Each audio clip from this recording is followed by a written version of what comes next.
Hi everyone, today I thought I would do my top 14 books of 2014. I meant to do this at the start of the month, but I just haven't had any time to film, so I'm gonna do it now. So to pick the top 14 books, I made up 14 categories and then decided the books that way. The first category I picked was Best Adult Novel. I didn't read many adult novels last year. I read less than I had hoped. And the one I went with was Remember Me by Sophie Kinsella. I just found this hilarious and I loved it so much. It is just a great book that you should all read. This book follows a woman who trips over one night and bumps her head and wakes up in a hospital 3 years later, and she can't remember anything from the past 3 years. In order to get to this perfect life, she has given up a lot from her old life. Her friends now hate her and she isn't entirely happy in this so-called perfect life. This is just so funny and I loved it. It is an adult book, so there are adult themes, so it's not for younger readers, but I enjoyed it nonetheless, and The next category I decided on was Best Sci-Fi. I kind of cheated in this category because I picked 2 books. I couldn't decide between them, so I just picked them both, and they are These Broken Stars and Shattered World by Amy Kaufman and Megan Spooner. I really just couldn't pick between them. These 2 are companion novels in the Starbound trilogy. The third one hasn't come out yet and I'm so excited for it too because this book just This book was actually the last book I read in 2014 and it was one of the best because it was just so action-packed, and they both are, and this one especially, but this one was so cute and just I couldn't decide between them because they both had stuff I loved, and so I just didn't pick one. I picked both. The next category was Best Contemporary, and I had a lot of contenders for this. Last year was a very good year for reading contemporaries for some reason. They were like the only books I read, so I had so much trouble picking the best one, but I finally came to a decision, and that was Fangirl by Rainbow Rowell. This book was just so relatable and I just loved it so much. The next category is Best Dystopian. I didn't read many dystopians. I just didn't. A lot of these categories I didn't read a lot of books for, but I felt like I had to include them, so I did. The best dystopian I read in 2014 was Shatter Me by Tahara Murphy, and I still can't say her name. Ow! This book follows a girl named Juliet who has these powers and she can kill someone by touching them. And it's so good, and I need to read the rest of the trilogy. I've been saying that for months. I will be buying the rest of the trilogy in the American covers, and I will be rebuying this book because I absolutely hate this cover, and when I bought it I didn't realise there was another cover, so don't judge me. The next category is Best Book by an Australian Author. I read quite a few books by Australian authors, which is something I really wanted to do because I don't tend to read many Australian authors.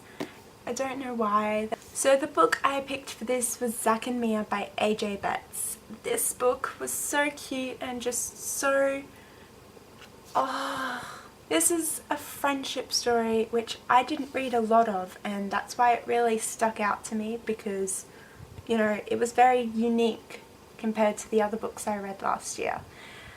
I just loved this book so much. AJ Betts has a way with writing. It's so beautiful and the characters just seem so real and I could imagine them doing everything they did, so yeah. I'm pretty sure I've given a synopsis for this book in most of my videos, but I will try again. I will most likely fail like I usually do, but I'll try anyway. This book is about a boy named Zack who has been treated for cancer for how many weeks? I can't remember. It's not important. So he is in the hospital, and a girl moves in to the hospital room next to him, and she doesn't like it. You can tell from the very first second she comes in that she doesn't like it. She plays her music really loud, and she has a very rocky relationship with her mother. Now they develop a friendship through the wall of the hospital room. It's just so good. The next category is Best Conclusion of a Series, and I think you all know what I picked, so I'm just going to go ahead and say it, and it's City of Heavenly Fire by Cassandra Clare. I was so excited to read this because I read City of Bones not long after... I was so excited to finally read this because I read City of Bones not too long after it came out, and I fell in love with it, and I've waited for every book to come out pretty much. And this book, oh. The next category is Best Middle Grade, and for this one I picked The Iron Trial by Cassandra Clare and Holly Black. I just really enjoyed this book. I read quite a few middle grades last year, and none of them really stuck out to me. Like, I enjoyed them, but I didn't love them. They were never above 4 stars. I can't remember the rating for this one, but I really enjoyed it, and it didn't really feel like a middle grade. It just... And there are so many twists in this book. You never, know where the plot is going. You can never predict what is about to happen. And the twist at the end, I'm not even over it yet. The next category is Best Cover, and I bought quite a few books with really nice covers, but none of them were even close to this one that won, because I pretty much wanted this book for months because of the cover, and that is 1,000 Pieces of You by Claudia Gray. This cover is so beautiful, and the spine is gorgeous, and just, even the back is pretty. Not only does this have a beautiful cover, it also has a beautiful story, and I can't wait for the second one whenever it comes out. The next category is Best Start to a Series, and this book isn't part of a series, it's part of a companion series, so I counted that as a series. That is Rev Girl by Lee Hutton. Lee is a self-published author, and I think we should all support her. As you can probably tell by this cover and the name, this book is about a girl who is into motorcycle racing and all that type of stuff. And although this book is about motorcycle racing, you don't have to be into it to love it, because I know absolutely nothing about the sport. I don't like sport that much, and I still loved this book.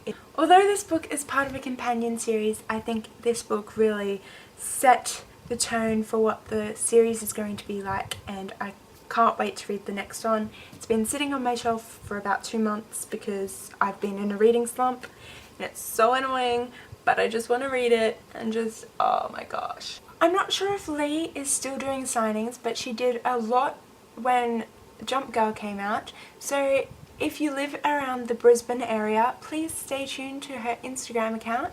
I'll leave the link down below, because she may be doing more signings in the future when her next books come out, and you can meet her, and she is just so passionate about her books, and her family is as well. The next category is the Best Mind Blow of 2014, and that had to go to We Were Liars by E. Lockhart. I did not predict the ending.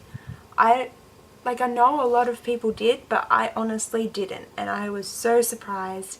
The next category is Best in a Series, so this book could be anywhere in a series, and I picked Silver Shadows by Rochelle Mead. This is the 5th book in the Bloodlines series, and I absolutely loved it. It's definitely my favourite in the series. Sydney is just so kick-ass in this book, and she became a more likeable character in my eyes because she wasn't relying on other people to save her or other people to help her. She was able to do it for herself, so that was something I loved. The next category is Best Reread of 2014. I reread quite a few books because there were a lot of adaptations coming out, but my favourite reread was the Shiver trilogy by Maggie Stiefvater. I think this was because I had forgotten whether I liked it or not, and I absolutely love it. The second last category is a bit of a not so cheerful category. It is the worst book of 2014. Now, I only really had 2 books to decide between because I didn't read many bad books, but the worst one was Side Effects May Vary by Julie Murphy. I think I've given reason in previous videos why I hated this book, so I'm not going to make this a bad video. And the last category is the best book I read in 2014. Now, as you can tell, I read a lot of good books and it was really difficult to decide which one was the best, but I finally came to a decision and I picked Ask the Passengers by A.S. King. This book really made me think and it really moved me in more ways than one. It's such a beautiful book and the writing is so beautiful, and I was going to do a review on it, but I just couldn't put my thoughts into words. Thank you so much for watching. I hope you enjoyed this video. If you did, please give it a thumbs up and I'll see you next time. Bye!